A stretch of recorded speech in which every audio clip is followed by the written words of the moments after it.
Hello everyone and welcome. In today's video, we're going to be talking about online course creation coming up.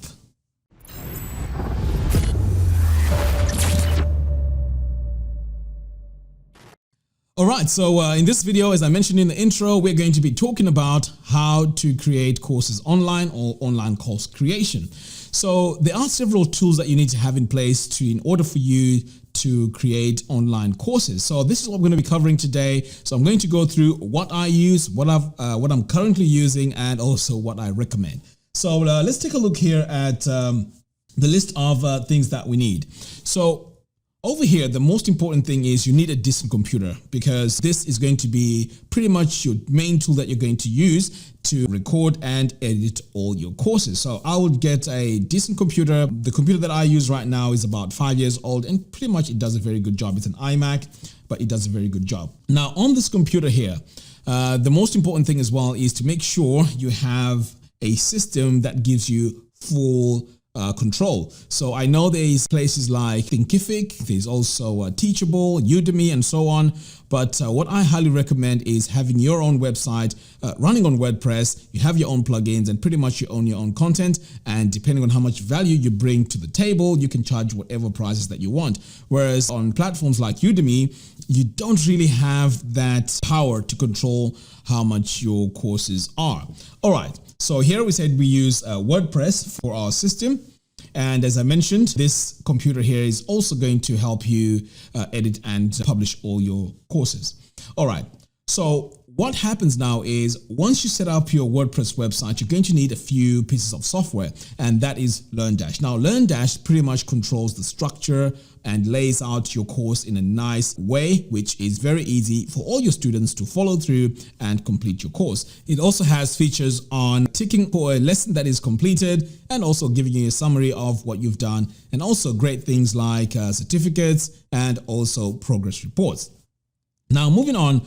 Now, my setup here is kind of different because, with LearnDash, it gives you the ability to actually take payments and close your course and make it private and so on. So when it comes to taking payments, I prefer using WooCommerce, because with WooCommerce, I get to have some graphs and I can see how my courses are performing. So that's why I love WooCommerce. And also the other advantage of using WooCommerce is, let's say you want to take your online course website to the next level and introduce funnels, you can then purchase Cartflows, which is a plugin that allows you to have upsells and downsells. And this has proven to really increase your revenue when it comes to selling your online courses, rather than using a separate system like, let's say, ClickFunnels. So this is all on your website and this is where it sits. So this is why I would go with this combination right here.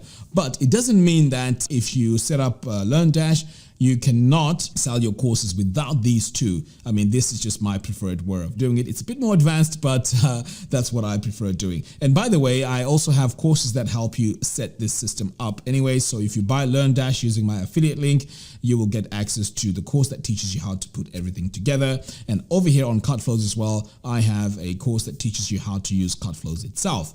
All right, so you may want to go a step further here and also add another plugin, like a membership plugin. Now, a membership plugin will do a fantastic job of closing off any other content that you may need to be separate on your system that you don't want your users to have access to.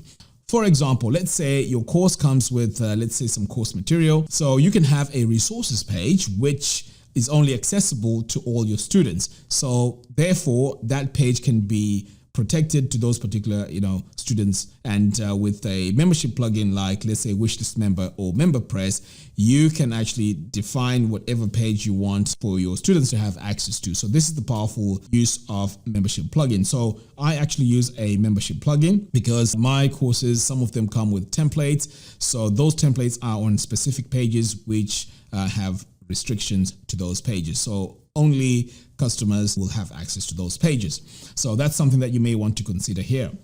Now, over here, when it comes to the tools that you need, these are pretty much the hardware. It is very, very important that your course is set up in such a way that is the microphone that you use is great sound.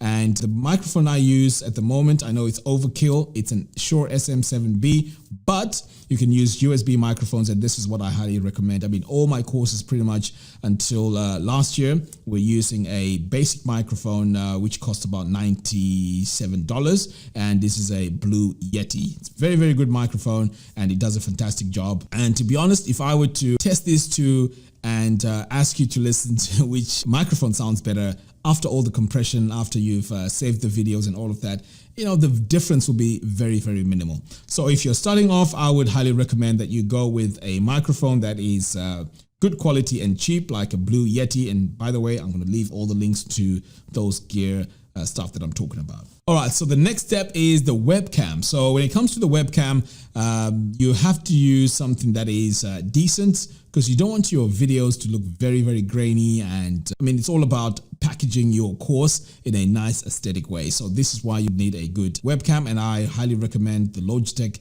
I think it's C920. It's fairly cheap as well, and that's a good way of getting up and running. But if your audio is really good, then that's the most important thing, because while you're doing all your demonstrations, the webcam is only just to show your face while you present, but you don't actually need to show your face anyways, which brings me now to the next point, which is the screen recording. So when it comes to screen recording, you want to make sure that you record your screen here using some decent software, which is very easy to edit after you've recorded your screen. The ones I recommend are Camtasia Studio, and this is for, it also works for PC and Mac, but mainly for PC users. And then if you're on a Mac, you can either use Camtasia Studio, because it works for both PC and Mac, or you can use ScreenFlow, and ScreenFlow is really, really good. I use it all the time, and that's what I use for all my videos. Okay, so once all this is done, the next question now is, where do we host all our courses? And this is where now there's several options out there that you can use. Wistia is one of them, but it's quite expensive. But I use Vimeo myself because I can upload, I think it's 5 gig a week, which is a lot of space that I can add onto my account. So it's a paid option that is very, very good. Vimeo has high quality video. So once I have recorded all my videos, I upload everything onto Vimeo, and then once everything is there, I just get all the embed codes, and then this is what I add onto LearnDash. And as I mentioned earlier on, LearnDash gives me the structure of my courses, and it makes it very, very easy for the students to follow all this step by step. So yes, as you can see, this setup is, it looks quite minimal, but this is what you need just to get up and running really fast and create your online courses. And in my opinion, this is the best time to create your online courses, because if you have any skills or expertise, with the time that we're living in right now, a lot of people are going towards online learning. So if you have anything to teach or you have anything to say, this is the right opportunity to do this. All right, so I thought I'll just go through how I set up my system and what you need to get started with. So if you like this video, please give me a thumbs up. And if you have any other requests, please let me know in the comments box below. All right, guys, thank you very much for watching, and I'll see you in the next video.